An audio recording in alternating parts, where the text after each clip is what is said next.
వందనాలండి. ఎలా ఉన్నారు? బాగున్నారా? దినాన దేవుని యొక్క వాక్య ప్రకారం మనం చూసుకున్నట్లయితే విశ్వాస సహితమైన ప్రార్థన ప్రతి రోగిని స్వస్థపడుతుందని చెప్పేసి దేవుడు తన పరిశుద్ధ లేఖనం ద్వారా చదివిస్తూ ఉన్నాడండి.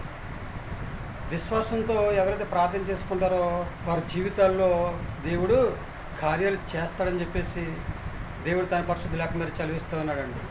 విశ్వాసం లేకుండా దేవునికి ఇష్టలుగా ఉండుట అసాధ్యం అని చెప్పేసి దేవుడు తన పరిశుద్ధ లేఖనం ద్వారా చదివిస్తూ ఉన్నాడు అనమాట అండి. ఎవరైతే దేవుని యందు విశ్వాసం ఇస్తారో వారు నశింపగా నిత్య జీవాన్ని పొందుకుంటారని చెప్పేసి దేవుడు తన పరిశుద్ధ లేఖనం ద్వారా చదివిస్తూ ఉన్నాడు అనమాట అండి. ఆవగించేంత విశ్వాసం మనలో ఉంటే ఆకాశం నుండి పట్టజాలని దీవెనలు కుమ్మరిస్తానని చెప్పేసి దేవుడు తన పరిశుద్ధ లేఖనం ద్వారా చదివిస్తూ ఉన్నాడు అనమాట అండి. కాబట్టి మనం అనుకుంటూ ఉంటాం, నేను విశ్వాసంతో ప్రార్థన చేస్తున్నాను, భక్తిగా ఉండే ప్రార్థన చేస్తున్నాను, కానీ నా జీవితంలో ఎందుకు కార్యాలు జరగటం లేదని చెప్పేసి మనం అనుకుంటూ ఉంటామండి. మనం చేసే ప్రార్థన విశ్వాసంతో ప్రార్థన చేస్తున్నామా, నమ్మకంగా ప్రార్థన చేస్తూ ఉన్నామా, లేకపోతే ముక్కుబడిగా ప్రార్థన చేస్తూ ఉన్నామా, లేకపోతే చెయ్యాలని చెప్పేసి ప్రార్థన చేస్తున్నామా? ఒకసారి మనం ఆలోచన చేసుకోవాలండి. మనం ఎలా ప్రార్థన చేస్తున్నామో సర్వశక్తి గల దేవుడికి తెలుసు అనమాట అండి. కనుక మన విశ్వాసంతో ప్రార్థన చేసుకుంటే దేవుడు మన పట్ల కార్యాలు లేట్ అయినా కానీ లేటెస్ట్గా చేస్తారనమాట అండి. కాబట్టి మనం 100% కూడా గురి కలిగి, బిరి కలిగి, పట్టుదల కలిగి, ఓర్పు కలిగి ప్రార్థన చేసుకుంటే చక్కగా దేవుడు మనల్ని దీవిస్తూ ఉంటాడు, ఆశీర్వదిస్తూ ఉంటాడు, అభివృద్ధి చేస్తూ ఉంటాడు, భూమి మీద మంచి ఆరోగ్యాన్ని ఇస్తూ ఉంటాడు, ఆయన రాజ్యవారసులుగా జీవించే యోగ్యతలు సంపాదించుకునే స్థితి దయచేస్తారనమాట అండి.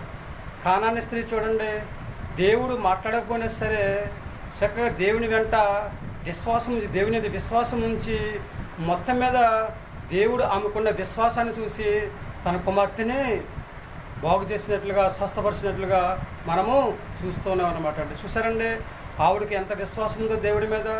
ఏదైనా దేవుడు చేయగలడు, నా దేవుడు నా కుమార్తెని స్వస్థపరచగలడు, 100% దేవుడికి అసాధ్యమైనది ఏది లేదని చెప్పేసి దేవుడి వెనకాలే తిరిగి దేవుని బ్రతిమాలుకుని చక్కగా దేవుడు ఆమెకున్న విశ్వాసాన్ని చూసి మెచ్చుకుని ఆమె కుమార్తెని స్వస్థపరిచినట్టు మనం చూస్తూ ఉన్నామండి.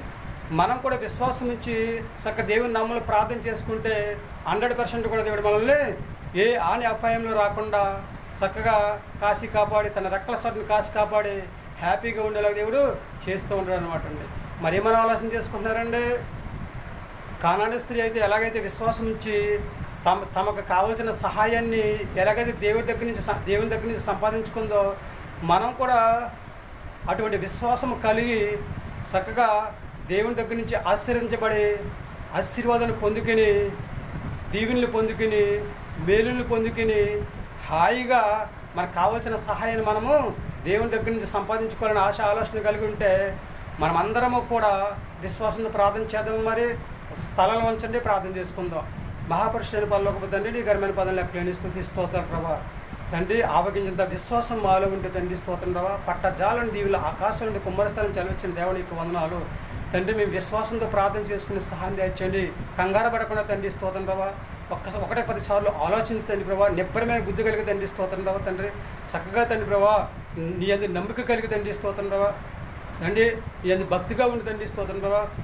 మేమందరూ తండ్రి స్తోత్రం ప్రభా. విశ్వాసంతో ప్రార్థన చేసుకునే యోగ్యత ప్రభా మా అందరికీ దయచేయని ప్రార్థిస్తున్నాం తండ్రి. నీకు వందనాలు తండ్రి. నీకు గొప్ప దేవుడు, నీకు అసాధ్యమైనది ఏది లేదు, నీకు మించిన దేవుడు ఎవరో లేరు కనుక తండ్రి స్తోత్రం ప్రభా. కనుక నీ నామూల విశ్వాసంతో ప్రార్థన చేసుకుని శ్రమలు వచ్చినా, శోధనలు వచ్చినా, ఇబ్బందులు వచ్చినా, ఏమొచ్చినా కానీ తండ్రి ఇస్తున్నాం. వాటన్నిటిని తండ్రి ప్రభావ తట్టుకుని తండ్రి ప్రభావ జయించే జీవితం ప్రభు నీ నామూల సంపాదించుకునే యోగ్యత ప్రతి బిడ్డకని దయచేయండి.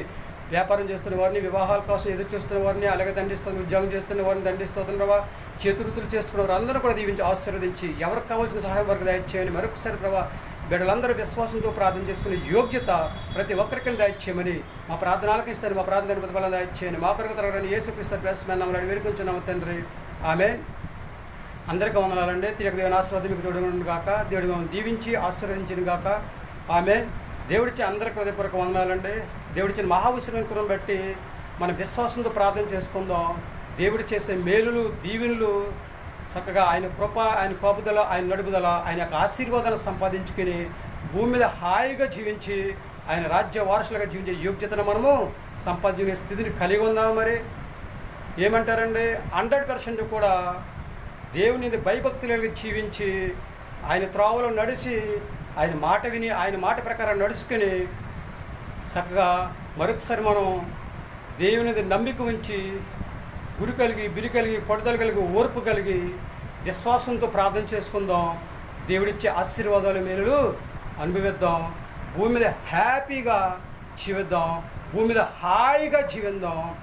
సర్వశక్తి గల దేవుడికి అసాధ్యమైనది ఏదో లేదు కనుక ఏదో ఒక టైంలో మన విశ్వాసాన్ని చూసి మనకు తగిన సహాయం దేవుడు దయచేస్తూ ఉంటాడు అనమాట అండి. మరి చేస్తారా విశ్వాసంతో ప్రార్థన? మీ ఆలోచన మీదే. దేవుడు మిమ్మల్ని దీవించిన